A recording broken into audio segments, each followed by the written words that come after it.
তোমাদের সাথে শেয়ার করি হাফ ডাবল ক্রোশে কাজটা তোমরা কী করে করবে। এই হাফ ডাবল ক্রোশে কীভাবে বানাতে হয় সেটা দেখাবো এই ভিডিওতে। আমি এই কালারের উলটা নিয়েছি আর নিয়েছি 3.5 mm এর হুকটা, হুক সাইজ 3.5। চলো ভিডিও শুরু করি। প্রথমে একটা স্লিপ নোট বানিয়ে নেব।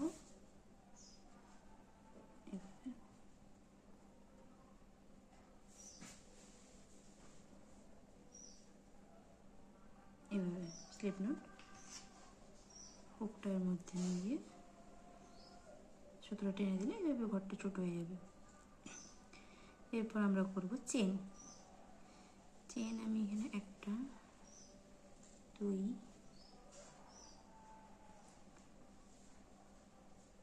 3 4, তো আমি এখানে 22টা চেন করে নিয়েছি। তো তোমরা যতটা কাজটা লম্বা করতে চাও সেই হিসেবে চেন বানাবে। ধরো 40 কি 45 কিংবা 50, যেমন তোমরা যতটা লম্বা করতে চাও সেই হিসেবে বানিও। তো আমি এখানে 22টা করেছি তোমাদের দেখানোর জন্য। তো এবারে আসল কাজ শুরু করছি। তো দুটো ঘর আমরা বাদ দেব, মানে হুক যেখানে ঢোকান আছে ওর নিচ থেকে দুটো ঘর আমি প্রথমে দুটো ঘর বাদ দিয়ে দেবো। 3 নম্বর ঘর, মানে এই ঘরটা হচ্ছে 3 নম্বর। এটা একটু ভাগ করে দেখাই। এই যে এই ঘরটা, এখান থেকে আমরা কাজ শুরু করবো এই ঘরটার মধ্যে। তো হাফ ডাবল ক্রোশে করার জন্য হুকের গায়ে এইভাবে একবার সুতো জড়ালাম, তারপর 3 নম্বর ঘরের মধ্যে দিয়েই হুকটা নিয়ে যাচ্ছি, তারপরে আবার হুকের গায়ে এইভাবে সুতো নিয়ে এলাম, দিয়ে ওই ঘরের মধ্যে দিয়েই বার করে আনবো। হুকের গায়ে 3টে লুপ হলো, হাত থেকে সুতো নিয়ে 3টে লুপই একবারে পার করিয়ে দিলাম। একটা হাফ ডাবল ক্রোশে হয়ে গেল। আবার একটা করে দেখাচ্ছি। হুকের গায়ে এইভাবে একবার সুতো জড়ালাম, পরের ঘরে এটা, পরের ঘরের মধ্যে দিয়ে হুকটা নিয়ে গেলাম, হাত থেকে আবার সুতো নিয়ে এলাম, হুকের গায়ে 3টে লুপ হলো, হাত থেকে আবার সুতো নিয়ে 3টে ঘরই পার করিয়ে দেবো। আবার দেখো হুকের গায়ে সুতো জড়িয়ে এভাবে পরের ঘরের মধ্যে দিয়ে নিয়ে যাচ্ছি, হাত থেকে সুতো নিয়ে এলাম, 3টে লুপ, হাত থেকে সুতো নিয়ে 3টে লুপই পার করালাম। এবার দেখো লাস্টের চেনটাই বাকি আছে, মানে স্লিপ নোটের উপরে যে চেনটা ওইটাই, ওটা করবো।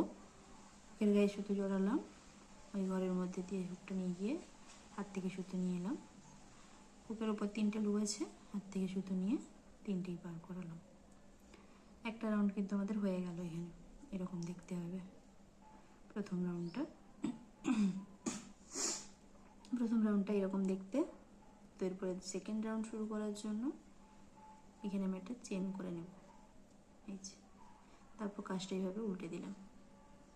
এবার এক্ষুনি যে চেনটা করলাম ওই চেনটা বাদ দিয়ে তারপরের চেন থেকে আমরা কাজ করব। এই যে ভি দেখাচ্ছি, হুকের গায়ে সুতো জড়ালাম, ওই চেনটা কিন্তু আমরা বাদ দেবো, যে চেনটা করালাম দিয়ে হুক মানে কাজটা ঘুরিয়েছি ওই চেনটা বাদ দিয়ে তারপরে থেকে কাজ হবে। পরেরটা দেখো, এই যে ভি আছে, এই ভির মধ্যে দিয়েই কিন্তু নিয়ে যেতে হবে হুকটাই দেখাচ্ছি। এই যে পুরো ভিটা কি নেবে, একটার মধ্যে দিয়ে কিন্তু হুক নিয়ে গেলে হবে না, পুরো ভির মধ্যে দিয়ে নিয়ে যেতে হবে।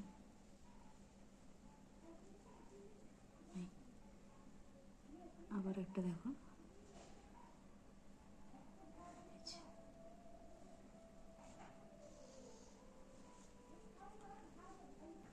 তো দেখো এই রাউন্ডটাও আমার শেষ হয়ে এসছে। শেষের দিকে দুটো স্টিচ আর লাস্টের আছে।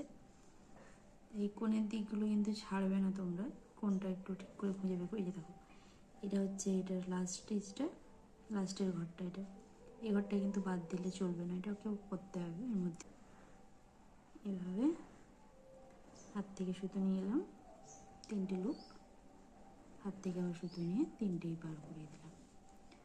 শেষের ঘর ছেড়ে গেলে কিন্তু কাজটা সমান হবে না, সাইড থেকে বাঁকা হবে, তাই সাইডের মানে শেষের ঘরটা ছাড়া যাবে না, শেষের ঘরটা একটু কষ্ট করে খুঁজে বের করে করতে হবে তোমাদেরকে।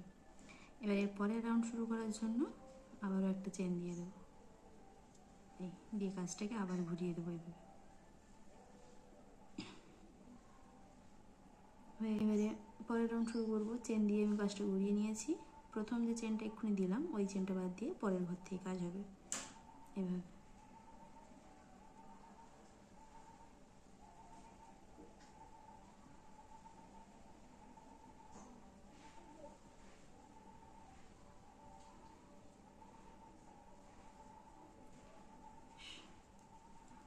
প্রায় পুরোটাই একই খেতে হবে, কিন্তু শুধু শেষের কোণগুলো ছাড়া যাবে না। দুটো কথা মনে রাখতে হবে। প্রথম হচ্ছে গিয়ে শেষের কোণ ছাড়া যাবে না, মানে শেষের ঘর যেটা থাকে চেন, ওর উপরেও কাজটা করতে, হাফ ডাবল ক্রোশে করতেই হবে, নাহলে কিন্তু সাইডগুলো সমান হবে না, কাজটা ভালো হবে না দেখতে। আর একটা কথা হচ্ছে কি, প্রত্যেক রাউন্ড শেষ হওয়ার পরে একটা চেন দিয়ে কাজটা ঘুরিয়ে নিয়ে প্রথম যে চেনটা করা হয়েছে ওই চেনটাকে বাদ দিয়ে তারপরের চেন থেকে কাজ করতে হবে। এই কয়েকটা কথা মনে রাখলেই হাফ ডাবল ক্রোশে করা সহজ। রাউন্ডটাও আমার শেষ হয়ে এসছে, লাস্টে আর একটা স্টিচ দিলেই শেষ হয়ে যাবে। তো আমি এই রাউন্ডটা করেই আর করবো না। এই যে লাস্টের স্টিচটা একটু খুঁজতে একটু অসুবিধা হয়, এইভাবে দেখো করে নিচ্ছি। লাস্টে এটা এভাবে হাত থেকে সুতো নিয়ে 3টে ঘরই পার করিয়ে দেবো, হয়ে গেল। কাজটা আমার এরকম দেখতে হয়েছে, দুদিকটা কিন্তু আমার সমান হয়েছে, কারণ আমি শেষের ঘরগুলো দেখে করেছি, তাই এরকমই তোমাদেরও এরকম হবে। তো তোমরা যতটা চওড়া করতে চাও সেই হিসেবে পরপর রাউন্ড করো। আমি আর চওড়া করছি না, কারণ ভিডিওটা অনেক লম্বা হয়ে যাবে। তো আমি এবার সুতো কেটে নেব, তার জন্য একটা চেন করে নিয়ে সুতোটা একটু লম্বা রেখে কেটে নেব।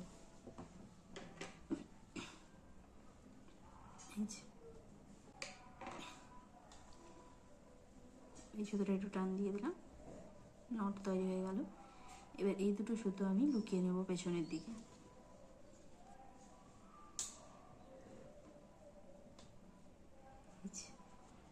সুতো লুকাতে হবে, পেছন দিকে সবসময় সুতো লুকাবে।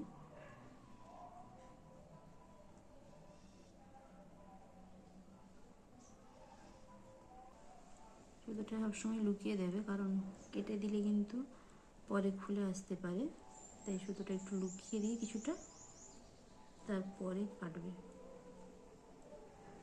সবসময়।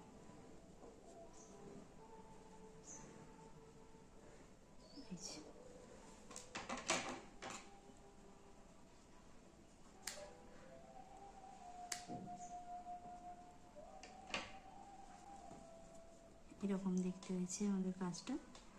এটা হাফ ডাবল ক্রোশে করে তোমরা ওই ভিডিওটা পুরোটা দেখলে তোমরা ওইভাবে বানাতে পারবে। ভিডিওটা কেমন লাগলো আমাকে কমেন্ট করে জানিও, চ্যানেলটা সাবস্ক্রাইব করে দিও। বাই।